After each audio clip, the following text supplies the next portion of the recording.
Welcome to Harbor Highlights. Today is Monday, October 27th. On today's show, we have another new teacher to introduce. And a fun, scary news report just in time for Halloween. This and more, so stay tuned.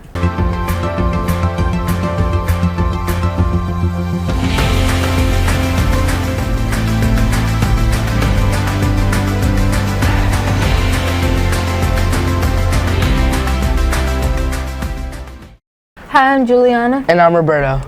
To start our show, please rise for the Pledge of Allegiance.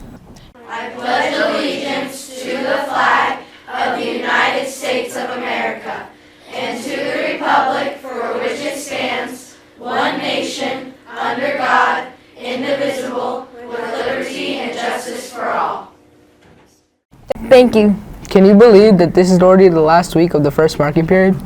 Quarterly electives classes will be switching next week. Like we said, before we have many new teachers to Harbor Lights. Here's an interview with one of our new science teachers. Let's find out more about her. Hi, and today we are here with Ms. Fark interviewing her. Hello. Can you tell us a little bit about yourself?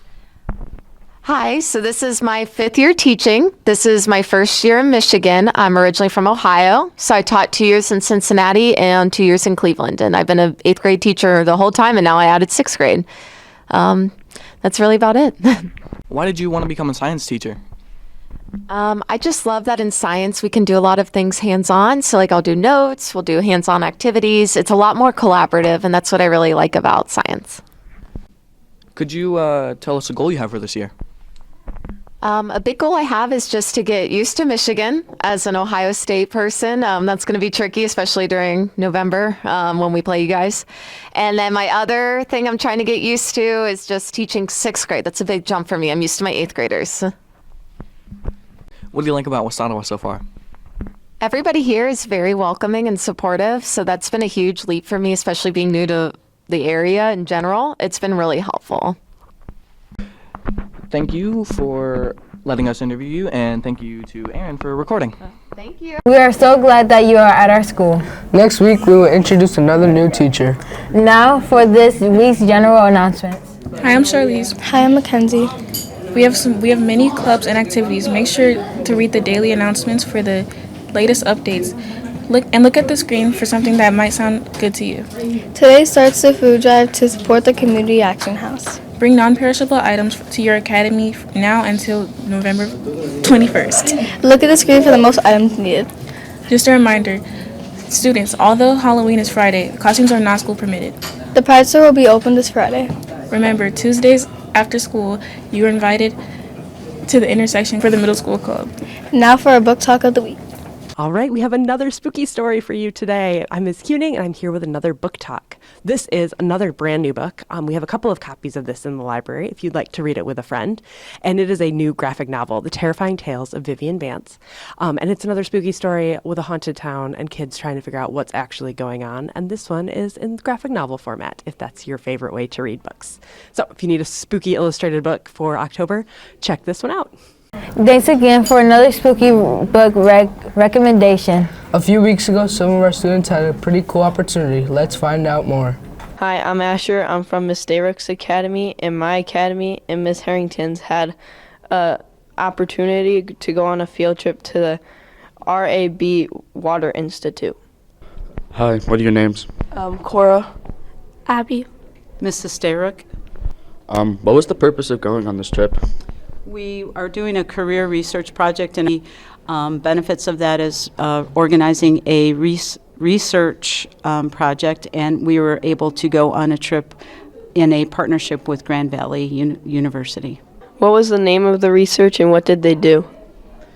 The name of the research vessel was the Jackson, and what we did on it was we went to 2 different locations on the Muskegon Lake and collected things like the pH, turbidity, conductivity, how acidic or basic the water was, and we used that information to decide like how old the lake was and what kind of living things would be there. What did you help with on the boat?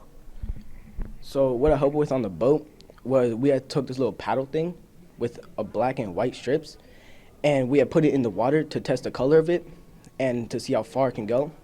What was the purpose of the research?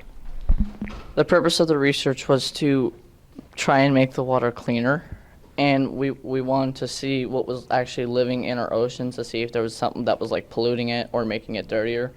But ever since this research has started, the water has been 10 times cleaner since what it was before. And we did a bunch of tests on the water. What was the purpose of the research you guys did? To find out stuff about different levels of the water. We did stuff with plankton and visibility discs, and then in the cabin area of the boat we did stuff with chemicals to test the water. And the results were recorded on a table that they track throughout the years that the scientists have, and we are able to actually contribute to that data report for them. Mm-hmm. Thanks, Ms. Sterick, and cooperating students for answering these questions, and thanks, Henry, for recording. Thank you, Ms. Storrock and Ms. Harrington, for organizing this field trip. Now over to sports. Thanks, I'm Serenity. And I'm Faith. Practice and tryouts started last week and games will be starting soon. If you are not doing a winter sport, you can work out in the weight room. It's time to start thinking about ski and snowboarding club. We will tell you more about it next week and how to sign up. This is all for sports this week. Back to the anchors. In video production, one of their projects is to make a fake news report. Some of our students had a pretty ghostly experience, and we thought you might like to see their fun report. Welcome to the evening news. Our top story tonight, strange and chilling. Reports are coming from deep in the woods near an old abandoned shack. Multiple witnesses claim that they've encountered something that many are saying is supernatural. We now go live to our special reporters on the scene. Thank you, Michael. We are standing just outside the abandoned shack where locals say a ghostly presence has been haunting the forest. Rumors reveal eyewitness accounts of unexplained sighting. The local police have already issued a warning for the area. We want to warn all campers and hikers in this area. Several reports of a possible ghost sighting have come in this week. For safety, we're advising people stay clear of this section of woods at night. Fear in the community is growing. A recent hiker saw something firsthand. Echoing noises that sounded like screaming. Then I saw something out of the corner of my eye. There were handprints on the glass, but when I went inside, the shack was empty. Even though it was empty, what this camper witnessed cannot be explained. The shack door was wide open, and the old radio inside just switched on by itself. Static. Then a voice. I ran.